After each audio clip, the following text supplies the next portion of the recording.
Alright, cool beans. Hope you guys did enjoy that small montage. I'm Hex. I'm going to be going over a StamBlade build, open world. What? A Nightblade build that isn't a ganker? Kind of a shocker, yeah, but I wanted to play StamBlade. I put this build together and I was absolutely loving it. Just a fair warning, this is more of an advanced build, so if you are kind of newer to PvP or StamBlade, just keep that in the back of your mind. But for those that aren't afraid of challenge, I present to you the CritBlade. As always, I have timestamps on screen down below if you're looking for anything specific. But without further ado, let's in-cap our way into the build.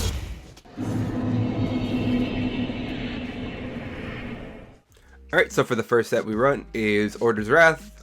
Order's Wrath pretty much was just one of the best sets ever since it came out. What exactly does it do? 2-piece adds crit, 3-piece adds weapon and spell damage, 4-piece adds crit, 5-piece adds an even bigger line of crit, but most importantly it has a second 5-piece, yeah, 2 5-pieces already.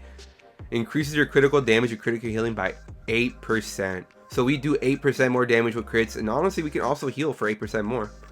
So the next set we run is Balorgs. I mean, come on, Balorgs. I think we all know Balorgs. Let's just flatter it. Should just flatter it. 1-piece adds weapon and spell damage. 2-piece, when you use an ultimate ability, you gain weapon and spell damage equal to the amount of total ultimate consumed, and physical and spell pen equal to 23 times the amount for 12 seconds. So this goes off how much you have banked, not how much the ultimate costs. So let's say my in-cap costs, let's just say for easy math, 120 ultimate, right? But I have 500 banked, it's going to use that 500 ultimate. So I'm going to hit, so if I use my ultimate at 500, I'm going to get 500 weapon and spell damage and up to 11,500 penetration. This is why Balorgs is just always good, really good on a StamBlade since we want that penetration on them, just very good. Next we do run Wretched Vitality. Wretched Vitality, I mean, this set is just kind of ridiculous. I can't believe I've been sleeping on this set for the longest time. What exactly does it do? 2-piece adds Mag Rico, 3-piece adds Stam Rico, 4-piece adds weapon and spell damage. Now you might be saying, oh that sucks, you have a 4-piece on the back bar that gives you weapon and spell damage. But like, think about it, this is weapon and spell damage to our heals. 5-piece, while in combat, applying a major buff or debuff to a target grants you 260 magicka and stamina recovery for 15 seconds. And the same thing goes for a minor buff or debuff to a target grants you 130 magicka and stamina for 15 seconds. The thing about this, you can actually prop both of them at the same time with one skill, because we do have one skill, spoiler alert, Race Against Time. Bend time and space around you to gain major expedition, there you go, for 4 seconds, and minor force for 20 seconds. So yeah, just that one skill you're pretty much going to be spamming for your snare mute. It gives you the whole thing. Yeah, kind of nuts. So obviously this is more of a front bar back bar set, so we do have a trainee set. 1-piece trainee, obviously I think we all know what trainee does. It gives you a 1-piece bonus, adds 1454 maximum health. But for our mythic, like I said earlier, Markin. Honestly, Markin, I just love Markin so much. It's such a great mythic. It's been meta ever since it came out. Got overshadowed by Broken Soul, but then Broken Soul got nerfed, and Markin has always stood the test of time. Gain 100 weapon and spell damage and 1157 armor for every set you are wearing at least 3 pieces of. Current bonus, 200 weapon and spell damage and 2314 armor. So not only does this give you flat out just more weapon and spell damage, it also gives you tankiness on top of it, like almost 4% damage bit right there just from one mythic. Yeah, alright, cool, I'm down for it, let's go. So for the front part, we do run a Maul of Order's Wrath. Penetration for the most part is keen in Cyrodiil. That's really what melts sweats. We do run a Shock Enchant. We do run Sharpen, being like I said earlier, penetration is keen in PvP. So for the back bar, we do have the Bow of Wretched Vitality. For the enchant, I just realized I had to reduce your target's weapon and spell damage, so I would go with the Berserker, the one that increases your own weapon and spell damage. And for the trait, I do go Defending. Increases your physical and spell resist by 3276. Just being able to get tankiness on the back bar, very, very good. You know, always nice to have that tankiness on the back bar. Could go Decisive if you want, or Powered, up to you. Powered honestly would be very, very nasty. Alright, so the way we run it for the body, so for Order's Wrath, we do run 5 pieces of it. So the way we run it is we have the Maul of Order's Wrath. We have hands, legs, and feet of Order's Wrath. And for my Wretched Vitality, I do run a Bow of Wretched Vitality, a heavy chest with a sash, and a ring of Wretched Vitality. So the way we run it for our armor weight is we do run 3-3-1. So 3 heavy, 3 medium, 1 light. So for our heavy, we do run a heavy Balorgs, helm, shoulders. And for my last piece of heavy, I do run a heavy chest of Wretched Vitality. For my medium, I do run Order's Wrath medium, hands, legs, and feet. And for my one light, I do run a sash of Wretched Vitality. So for the traits, I do run 6 Imped, 1 reinforce. So my only reinforced is my heavy chest, Wretched Vitality, and then the rest is all Imped. And for the enchants, if you can, try to go all tri-stat, and if you can't, try to do the big pieces. What I mean by that is head, chest, and legs. But if you can't afford tri-stats, max damage is perfectly just fine. Just adjust your health attributes at the end. So for the jewelry, we do go all infuse weapon damage. A necklace of trainee, ring of marking, and a Wretched Vitality ring, all infused, all with weapon damage.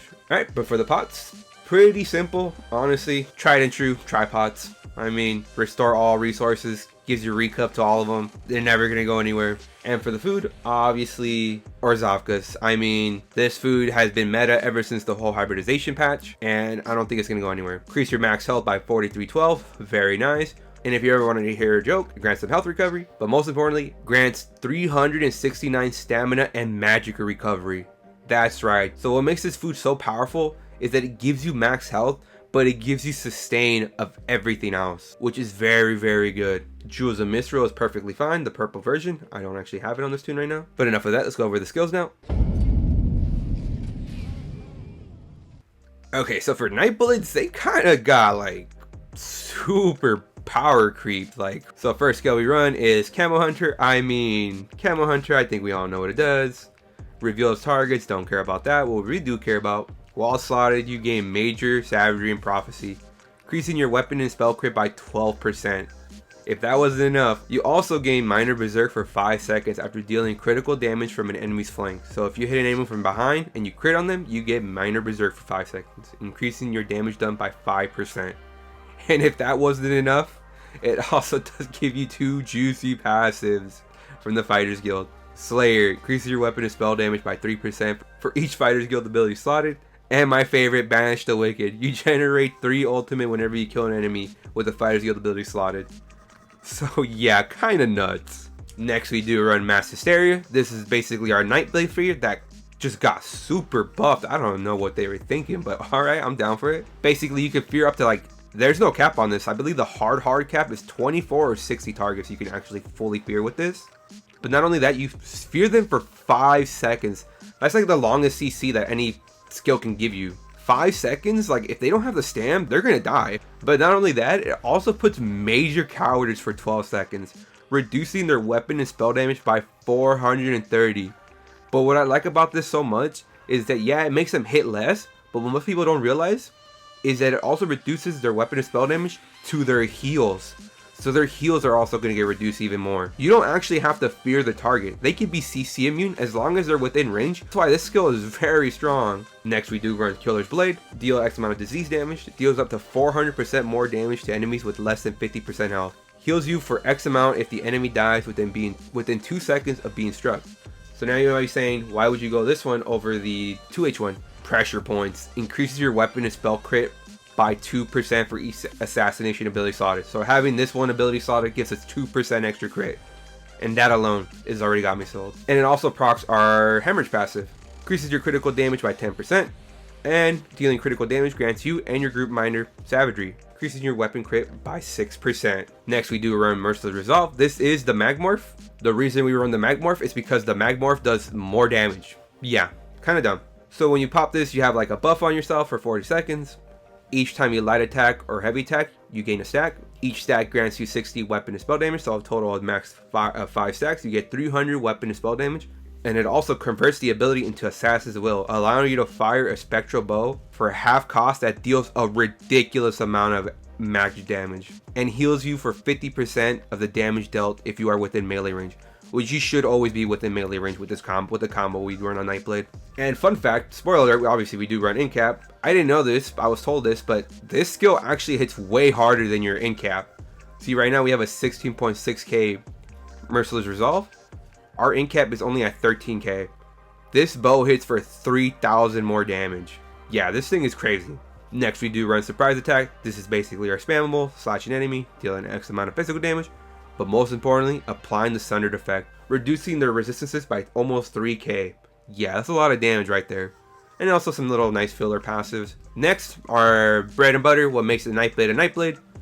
Incapitating Strike, most commonly referred to as Incap. Ravage an enemy with a swift strike, dealing a lot of disease damage and causing them to take 20% more damage from your attacks for 6 seconds. Also, if cast with 120 or more ultimate, the enemy is stunned for 3 seconds. But if that wasn't enough, while slotted, you gain Reeve, which restores 100 magicka and stamina when you deal damage with a light or heavy attack on an enemy with a negative effect on them. So a negative effect, so if we incap them, they have the incap debuff, that's a negative effect. If we surprise attack them, we put Thunder on them, that's a negative effect. If we fear them and we put Cowardice on them, that's, yeah, you get the point. Just kind of dumb. This skill is honestly very aggravating to deal with. Alright, so for our back bar, Race Against Time, honestly, gain Major Expedition for 4 seconds and Minor Force for 20 seconds. Yeah, but most importantly, I don't know why they buffed this. Activating this ability removes all snares and immobilizations from you and grants you immunity to them for 4 seconds. Kinda crazy. Yeah. Next we do run Power Extraction, another skill that I can't believe exists, but honestly I'm all for it. Doing AoE damage around you, dealing disease damage, don't really care about that. What we do care about, if an enemy is hit, you gain Major Brutality and Sorcery and Minor Courage, increasing your weapon and spell damage by 20% and by a flat 215 for 30 seconds. Also, if that wasn't enough, enemies hit have Minor Cowardice applied to them for up to 10 seconds, I believe, at max strength, reducing their weapon and spell damage by 215. So yeah, Nightblades literally can reduce your weapon and spell damage by over 600. Yeah, kinda nuts. Resolving Vigor. Let loose a battle cry, stealing yourself with Resolve and healing yourself for almost 26k health over 5 seconds.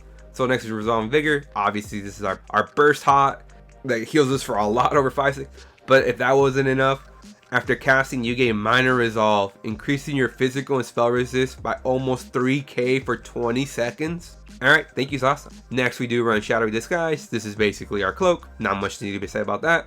And next we do run Healthy Offering. Basically this is our main burst heal. Heal yourself for a lot of X amount of health, while also draining 1080 health from yourself over 3 seconds. What I love about this skill is that it gives us this little passive. After casting, gain Minor Mending for 10 seconds, increasing your healing done by 8%. So who cares if it puts a dot on us? It's so irrelevant, you won't even notice it. That if you're like, you wouldn't even know. If you didn't read that negative effect on it, you wouldn't even know it takes away health from you because it's so minuscule. It doesn't even do much damage. We get Minor Mending, so yeah. And next we do run Temporal Guard. Just there for the passive. While slotted, you gain Minor Protection, reducing your damage taken by 5%. You could put almost anything you want here. You could put Consuming Dark for some buffs. Soul Siphon, that could give you a nice little burst heal that gives you Major Vitality, but also increases your healing done just for having it slotted. Many alternatives for that, honestly. Alright, but enough of that. Let's go over the stat sheets now. Alright, so for the stat sheets, we're going to be popping a drop out for the most of these. So our max mag is at 18.3k, very good. Our max health is just over 30k, very juicy. And our max damage is shy of 23,000. So with Richard Vitality in a pot, our mag recup is just shy of 2100. Wow. Health recovery is always a joke to read. Stam recup at a whopping 2685. Now that's what we're talking about. Now for our weapon damage, just buff up. Our fully buffed weapon damage on our front bar is 5956, and our weapon crit is 46.5% crit. And our physical pen is at 11.1k. We're gonna be melting some kids, and that's non-battlers, by the way. Alright. And so for our fully proc battlers, we have just shy of 7,000 weapon damage, 6988 weapon damage, and our penetration is at 22,689. Spell resist fully buffed. On our back bar, 29.3k, and our physical resist is at 28.6k, and our crit resist is at 2073. So for the attributes, I do put 20 points in the health. Obviously, the more health we have, the more intimidating we look, and obviously the rest we put into stam. That way we can have a bigger pool to hit harder, and that way we don't drain our resources that fast. So for the Mundus, I do run the Serpent. Since I am a Dark Elf, I do want a little bit more sustain on the build, so I run the Serpent. Very good. If you are a Wood Elf, I would recommend going the Shadow. So for the race, I am a Dark Elf. Honestly, a Dark Elf is a very, very, very good race in general. Dynamic, increases your max mag and max stam by 1910. Max mag on this build means we can get an extra cloak or even an extra heal. Resist flame, we are a stage 3 vampire, so being able to reduce the damage of flame, very solid. And obviously Ruination. Increases your weapon and spell damage by 258. Not only does it increase our damage, it also increases our heals. We are obviously a stage 3 vampire. I mean, any build these days should always be a stage 3 vampire because of 2 juicy passes that Nightblades can actually benefit very well from. Strike from the Shadow. While you are at least vampire stage 2 or higher, when you leave sneak, invisibility, or miss, in our case, invisibility, your weapon and spell damage is increased by 300 for 6 seconds. Oh yeah. And Undeath. While you are a vampire stage 3 or higher, reduces your damage taken by up to 30% based on your missing health. Match that up with 42% extra critical damage, and you know we gonna be melting some kids. Alright, now for the top secret CP, just kidding, just regular old CP. For the blue CP, we have Fighting Finesse, increases your critical damage, critical healing by up to 8%. Focus Mendy, increases your healing done with single target heals by 10%. Master at Arms, increases the damage done with your direct damage attacks by 6%. And Ironclad, reduces your damage taken by direct attacks by up to 6%. For our red CP, we do have Celerity, increases your movement speed by 10%, honestly the best CP in the entire game. Survival Instincts, while afflicted with a status effect. Your core combat skills cost 25% less. Next we do Relentlessness, being stunned or feared causes you to gain major protection for 3 seconds, reducing your damage taken by 10%. And Pain's Refuge, reduces your damage taken by 2% for each 2 negative effects active on you, up 20%. And for the green CP, doesn't really matter. Rationer, Liquid Efficiency, Gifted Rider, and Seed Blessing. But enough of that, let's go over the combo rotation. Alright, so for the combo rotation, on the StamBlade, it's a little more in-depth. So the combo is, for the most part, you heavy attack into an in cap into a bow. And there you go. And for the most part, that should melt most kids. Try not to do the cloak one because as soon as people see you cloak, they're expecting the end cap to come. But obviously it does work for the most part. What you have to worry about is that there is a small bug in the game. So between like, I don't know what to say. It's like, because Vamp Toggle, so at 120, right, it's supposed to transform into the stun version. But since we are a vamp, stage 3 vamp, we do increase the cost of our ultimate. So there is a little small window right here. Boom, you see? So at 120 ultimate, it actually just won't let you cast the ultimate. Like, I'm clicking it and it's not going off. It just won't let you cast it at all. Like, I don't know, like, this has been around for a long time. So my guess is because you are a vampire. So it's assuming, oh, you're hit 120 ultimate. Alright, you should be able to stun them now. Oh, but wait, you're a vampire, so we need to increase the cost of the stun by 8%. So, like, it's saying, uh-oh. So, Zaz, if you can fix this, just make it to where if it's 100 and, like, yeah, like, I couldn't even cast it. Like, there's so many times where I just need the end cap. Like, I don't care if it stuns or if it's just the base. I just need the 20% more because what I'm going to do is I'm going to end cap them into a bow, fear, execute, and I'll kill the target. But I can't because now I can't cast the skill at all. This is the only thing you really do have to worry about. The only way to fix this is just not to be a vampire. But not being a vampire is basically like saying you don't want to play the game. Like, you just want to get melted. But yeah, pretty much it. Not much to talk about. So for the alternatives, there aren't really much. So if you didn't want to use Order's Wrath, there is a small way you could probably go. The one set that I would go instead of Order's Wrath would be Ravager. I feel like Ravager on a StamBlade is very, very slept on. 2-piece adds crit, 3-piece adds max health, 4-piece adds weapon and spell damage, 5-piece. Each time you attempt to reduce the target's physical or spell resist, you gain a stack of Ravager for 5 seconds, increasing your weapon and spell damage by up to 147 at gold quality. You can gain a stack every 1 second. At 4 stacks, the duration doubles but cannot be refreshed. So after 4 surprise attacks, you basically get almost 600 base weapon and spell damage. And with all your modifiers, like 20% more weapon and spell damage, some medium armor pieces, you're pushing over 700 plus weapon and spell damage from this set. But for the most part, there aren't really much alternatives for this. There really is no alternative for Wretched Vitality. Wretched Vitality is for the monster. I really highly recommend Balorgs. If you want to be more defensive, Blood Swan's always good, and Guardian's always good. Or Celine's if you want to have fun.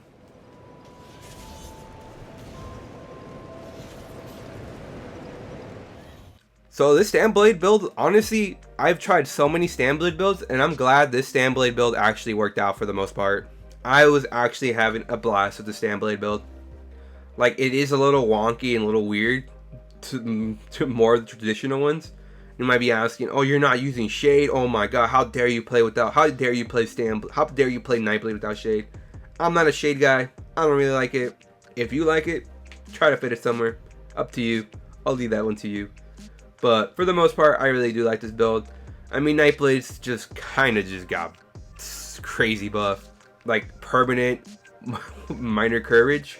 Being able to put minor cowardice and major cowardice on the target. Reducing their weapon spell damage by over 600. Yeah. And then a burst heal that also gives you minor mending. Not only that, you just have, like, you have Cloak. I mean, Cloak, honestly, I'm just going to say it. Very controversial. Cloak is one of the most volatile skills in the game. It's either going to be the most broken or most useless skill in the game.